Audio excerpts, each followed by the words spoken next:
It's Masters Week. And I'll be honest, closing on a house and winning a green jacket have a lot more in common than you think. Both take a lot of preparation. Both have a moment where everything finally feels like it came together. And in both cases, the people who struggle at the end are almost always the ones who weren't ready for what the final day actually looks like. Today, I'm making sure that's not you.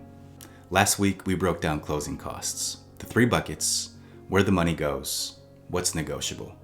Go watch that one first if you haven't. Link is below. Today is the final step. You've done the inspection, the appraisal, the negotiation, the financing. All of that is behind you. Closing day is your Sunday at Augusta. What's up, guys? I'm John.rozek. I work with buyers and sellers here in the Milwaukee and surrounding areas. Let's walk through this together. Let's start the night before closing, because before you ever sit down at the table, there's one more thing, the final walkthrough. A lot of buyers treat this like a formality. And honestly, I get it. It feels like you're almost there. You don't want to slow down, you just want to get to closing day. But here's the thing. The walkthrough has one job. Make sure nothing changed since you wrote the offer. Were the agreed repairs actually done? Did the sellers leave anything they shouldn't have? And this one happens more than you think. Did they take something that was supposed to stay? I've had walkthroughs where a chest freezer was written into the inclusions. It's literally on the contract, and it was gone. The sellers took it with them. Run every faucet, flip every switch, check every appliance. It takes 20 extra minutes, and it protects you, because once you sign at the closing table, your leverage is gone. Treat the walkthrough like a final inspection, because that's exactly what it is. Closings in Wisconsin happen at the title company. Here's what you need to walk in with: your photo ID, driver's license, or passport. Non-negotiable. Closing does not happen without it. Your wire confirmation. Your down payment and closing costs should have been wired 1 or 2 days before closing. The morning of closing, call the title company. Don't email, call and confirm they received the funds. Wire fraud targeting home buyers, unfortunately, is a very real thing. It happens right here in Wisconsin. Scammers spoof title company emails and send you fake wiring instructions. Always verify by phone, using a number that you looked up yourself before you send a single dollar. A 2-minute phone call is the simplest protection you have. And bring your checkbook.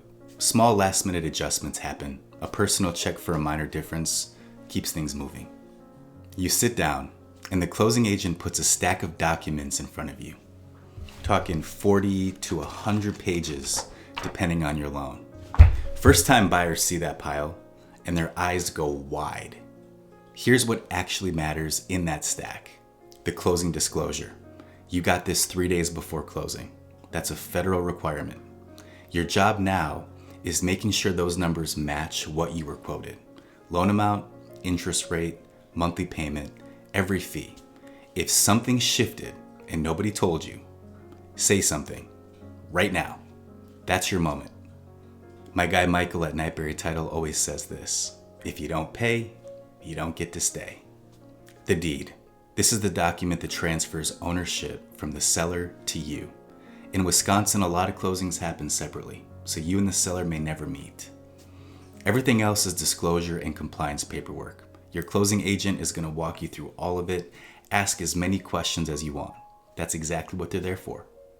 The whole thing usually takes 45 minutes to an hour, then it's done. Most closings go smoothly, but here's what can derail one even after everything else went perfectly. Your financing. Your lender will pull your credit one final time right before closing. If you opened a new credit card, financed a new car, or made a large purchase since getting approved, you can lose the loan on closing day. Do not make any significant financial moves between approval and closing. None. A title issue. Occasionally, a final title search surfaces an old lien or boundary dispute. Most get caught earlier, but if one shows up late, closing gets delayed. Frustrating, but it's the system protecting you from inheriting someone else's legal problem. A number shifting, a tax proration change, a fee adjusts slightly, have a small cushion ready, not thousands, just enough so, a $400 difference doesn't turn into a crisis. So once everything is signed and funds are confirmed, the lender releases the money, the seller gets paid, and the deed gets recorded with the county. And then someone, hopefully me, hands you the keys. In Wisconsin, that usually happens the same day as closing. And every single time I watch it happen, it never gets old. You spent months on this. You did the work. You stayed disciplined when it mattered. You didn't open that credit card. You showed up to the walkthrough ready to go. And now you're standing there holding the keys to your house. That's your green jacket moment. Enjoy it. Now, if you're buying in Milwaukee or anywhere in the surrounding areas, and you want someone walking through every one of these steps with you in real time, reach out. My contact info is in the description. Thank you so much for taking the time to watch this. If you're a golf fan like me, enjoy watching the Masters this week. And remember, whatever move you make next, make sure it's a smart one. I'll see you next week.